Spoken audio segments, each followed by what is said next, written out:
What's it really like being married to an entrepreneur? On this week's show, we interviewed Matthew Parsons, where he talks all about being married to his amazing wife, Renee, and her serial entrepreneur habits and their life lessons and stories along the way. Today on the Rainmaker Family Show, I'm pretty excited. We have a different perspective because we were asking our community, hey, who would you like to nominate for the show? And one of our Rainmakers nominated her husband.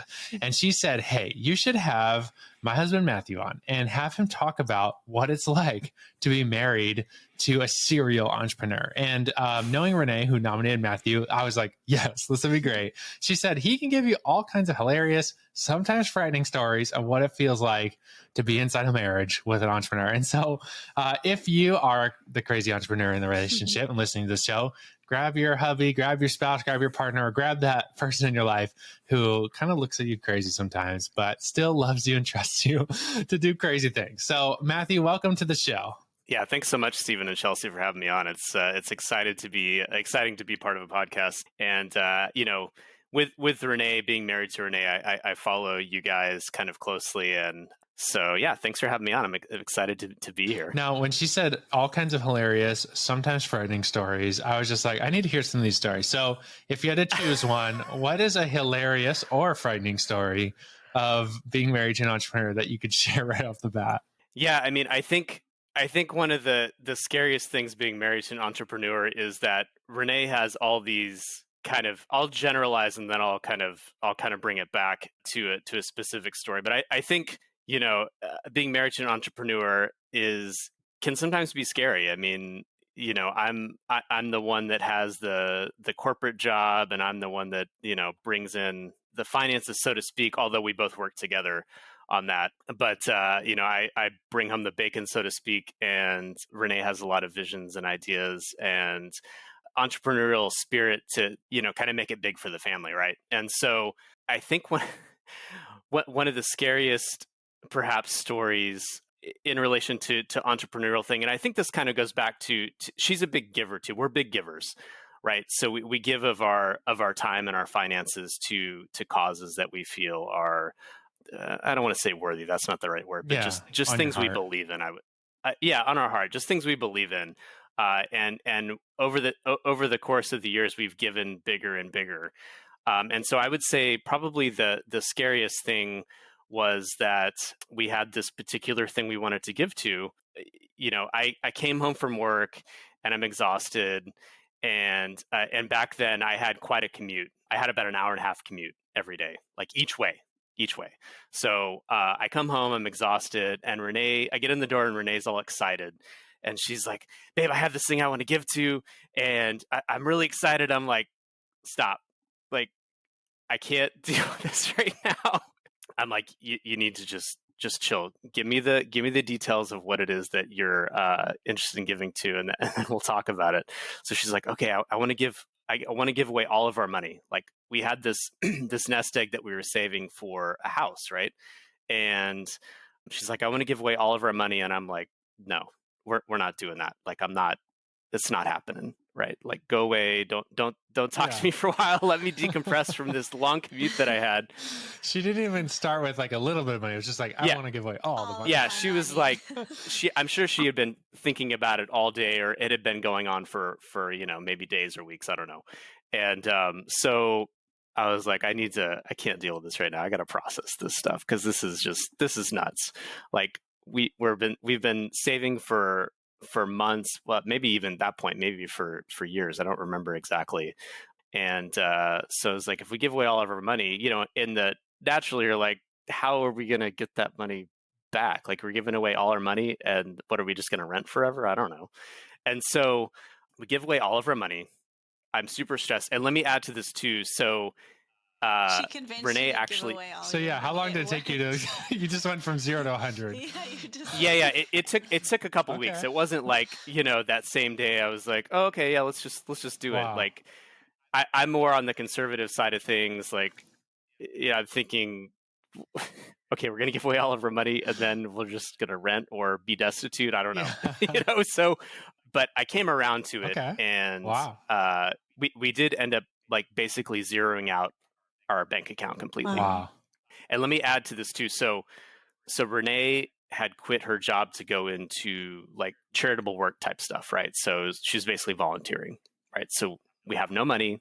My wife has quit her job, and I'm super stressed. But I also, after I process it for a while, I have peace about it. I'm like, okay, I'm on board. Let's do it. So, and in the back of my head, I'm thinking like, okay, what are we going to do now? And so I think we're down in like Victoria Gardens or somewhere, and we're at PF Chang's. We're like splurging to go out because, we don't have any money. We're splurging to go out to eat. Might as well. And yeah, might as well. It's like, oh, we don't have any money anyway. Let's just go out to PF Chang's and have a nice dinner. And so we're talking about stuff, and I get this call in the middle of dinner, and it's someone that we know well. And they say, we want to give you $20,000 towards the down payment for a home. And that's like the money we had just given away. So we'd given away $20,000. And I can't remember the exact timeline, but I think it was like a month to 6 weeks after we'd given that money away, all of our money, we get this call. We want to give you $20,000 towards a down payment for a house. Wow. And so it's just crazy how things like just progress. And so that really builds my faith. Yeah. I mean, wow. Just crazy faith. I mean, and we've done that, a couple times. I don't know that we've zeroed out per se, but we've given big to quite a few charitable causes, and, God's always got our back. It's like, no matter what we do, no matter how much we give, it always comes around. Wow. And it's insane. So I think that's, I don't know if that's a big enough story. That's a huge leap of faith. And I'm sure you didn't start there, right? Like, I'm sure like this has been like, hey, I gave away $100 and then they came back, and then I gave away $1,000 and I gave away, like, it's like you build faith into those levels, but that's still like, it's no joke. Like it's never easy to take that step of faith. But when you see it, you see the fruit of it, you see the results of like, wow, like that really stretched us and grew us in the right way. And at the end of the day, 2 months later, the bank account's the same, but you were not, Right. It's so powerful. It's so crazy, but I mean, we've told that story, here and there over the course of time, because this was a number of years ago that we did this. But Renee will just come up and say, I feel like we're supposed to give $1,000, $5,000, or whatever to A, B, and C, right? So, and I'm like, all right, cool, let's do it. Obviously, we're in a different financial position than we were, because this was 10 plus years ago at this point. Matt, what I would love to hear is like, when you guys were newly married, or what have been for you as a spouse, like obviously like now, you've been married longer, Renee's like brought to you ideas and you've seen the fruit, as well as like, you both have new levels of faith to give away money and know you're going to be okay. Like that takes time. And I can definitely like relate with you. Like I am very much an entrepreneur, but I'd say I've grown into being an entrepreneur.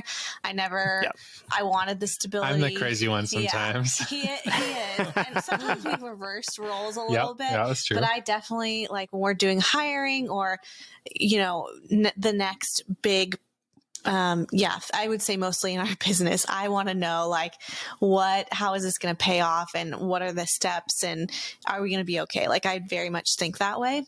But I would love to hear just from your perspective, as a spouse who, has worked typically more of like a 9 to 5 and brought a lot of income and stability and cares a lot about that. Like, how have you appreciated Renee, like from the beginning till like now? What are some things or I guess rules or just guidelines that she does that help you see the vision and make the decision? Because I think there's a lot of spouses where one is more one way. And sometimes it's like, it's important to understand your spouse or your partner or your friend or whatever to bring them along in a respectful way that is going to help them see like, oh, this is a good thing and I can partner in this, and not just be scared off. Yeah.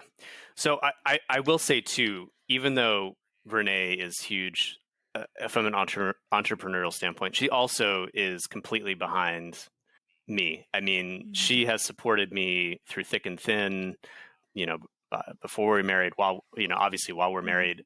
She's really helped me advance my career in huge ways.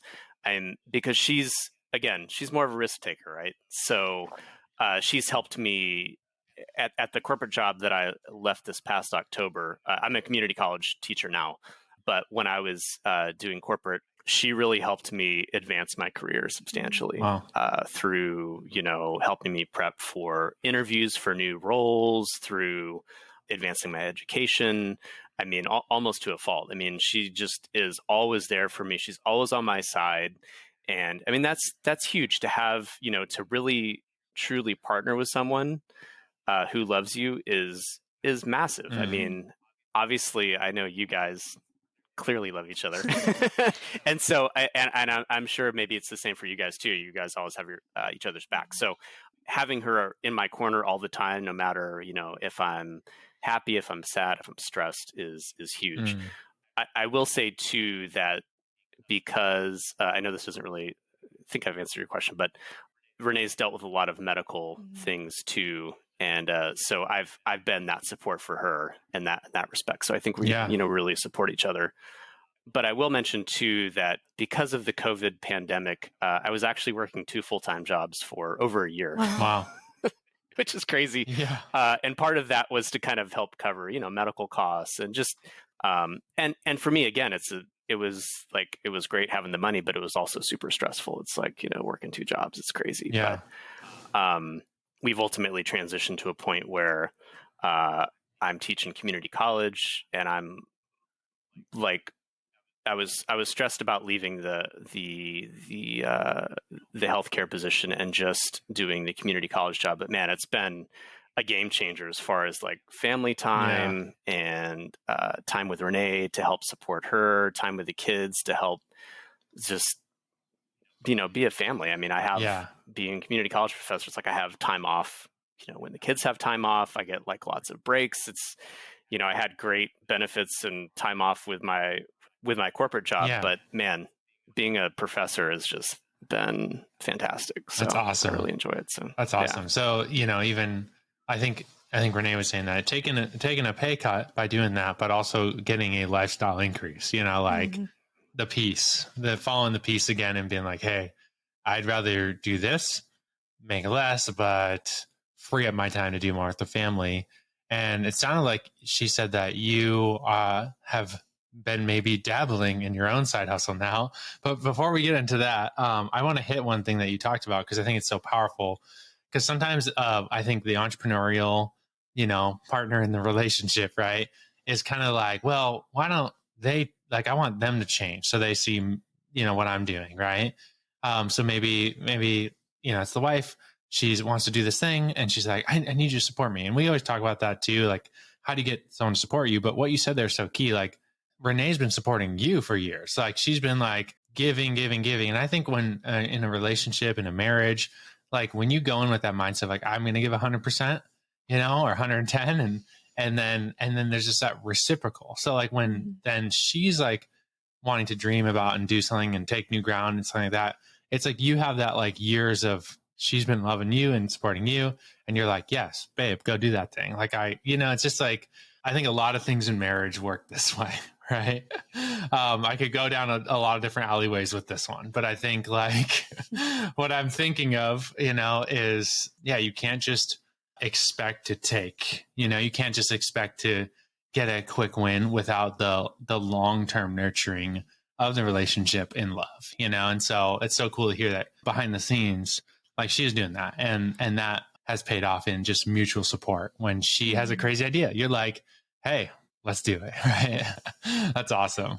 Yeah. I mean, I would say, we've definitely had some losses from an entrepreneurial standpoint, but at the same time, I just have this piece about, I mean, Renee has lots of ideas, and, there's lots of things she wants to do. And I'm sure if we had the funding to do whatever, we would be, I probably wouldn't be a community college professor. We'd probably just be pursuing entrepreneurial things. But, in reality, you can only do so much. Right. So, yeah, I almost see it too. Like, a lot of big companies like do this, like Amazon, for example, like they have stability revenue sources like AWS, right? That's kind of like a stability thing. That's just like, hey, this is going to pay the bills, right? but then they're always trying something crazy too. Like they have these projects that'll launch and fail, like they have the Amazon Fire thing, like Fire Phone, right? And it's just like kind of flopped, right? But it's like you have to keep having that little bit of crazy on the side, because you never know when that one of those things is going to hit, And I think AWS came out of one of those things, which is now their biggest revenue stream of data, like data hosting. And it came out of one of these experiments, like, hey, let's just do something crazy. So I kind of like this like partnership of, Chelsey and I, now we are both full-time entrepreneurs, but I know we have a lot of people listening where it's like, there's one partner in the relationship that's got the more stable income, and there's one partner that's taking new ground and trying something crazy, and it's a good balance, right?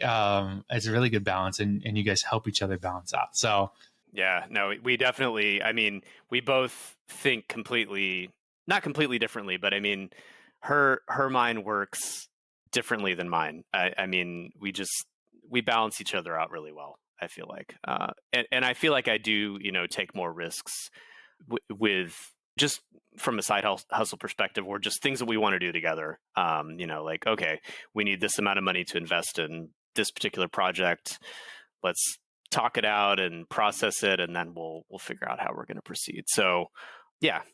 Has there been anything that Renee has done to help you take more risk or agree to take more risk with her? Like, are there any, like, this is, what we say to one another, or is there anything, or that you could, specific stories that you can think of that have been really helpful for you to see either the bigger vision or just step into like, we're going to be okay?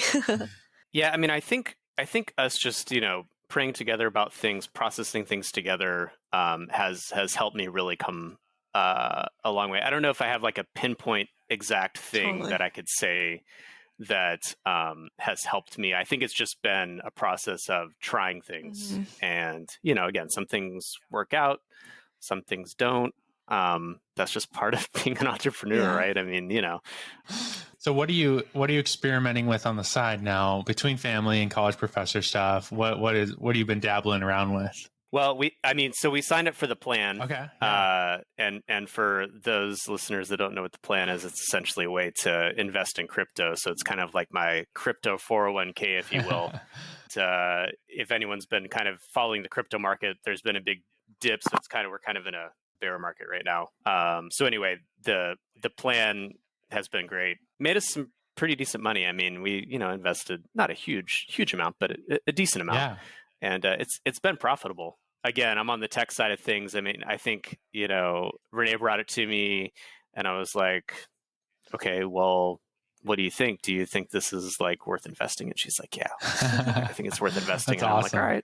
I'm like, all right, let's do it. So it thankfully worked out for me, but yeah, so it's been fun. So that's been kind of like my part-time job right now. So and thanks to you guys for bringing it as an opportunity forward. I'll put a link to that in the show notes if anyone wants to check it out. I don't know if they're open right now, but I know they will. I think in April, they're reopening. We're also dabbling with the plan on the side, and I like having a foot in the crypto door. I can't devote my full life to it right now, but I think it's it's just a fun thing to learn about. And really, I may be in there one hour a week, if that, just kind of checking up on stuff. So it is fairly passive as well once you set it up. So that's awesome. What would you say, I guess this will be the last question. If you had to encourage, a partner, a husband out there who has a wife like Renee or a husband like Renee, what would you encourage them in? I think I heard someone describe it once, it's like riding on the back of a motorcycle sometimes. You're not driving sometimes, but you just got to hang on, right? So what would you say to encourage those people who are in that hanging on season? Yeah, I would say, keep an open mind. You married your spouse, or you're with them for a reason. So I would say, proceed with caution for some things, but at the same time, be open to new things. Again, step out of your comfort zone a little bit. And I think there's a tendency to kind of blame your partner, like, oh, you did this thing and we lost all this money and you're a terrible person or whatever. I was never in that position yeah, it stressed me out sometimes when we lost money, but at the same time, you know, I just have peace about, you know, even if we invest money and we end up losing it, it's like, you know, I know things are going to come around and it's going to be okay. So I would just say, be on your spouse's side. Don't give them too hard of a time. You know, talk about things. I think communication's key, right? So, you know, talk about why you're stressed or your fears or whatever. I mean, that's, you know, that's what your spouse is for, is to, you know, you're there to support each other. So be in your spouse's corner, even if it's hard sometimes. You know, it's not like her relationship isn't without conflict sometimes, Renee and I, but in general, it's positive. And man, ever since I've quit the corporate job, man, it's been great. That's awesome. Honestly. So Cool. yeah. So cool. Well, way to go taking that step of faith, you know, like it's always these steps of faith, and following the peace like that is so important. And that's awesome. Well, thank you so much, Matt, for being on the show. We always say, hey, if people want to connect with you, is there any place online you want to send them to? I would say probably through Facebook. Okay. Awesome. Well, thanks again for being on the show. I think this is going to be an inspirational one for not just our Rainmakers, but their partners as well. And like, I think it'll inspire a lot of good conversation, which is super key. So thanks, Matt. We'll talk to you soon.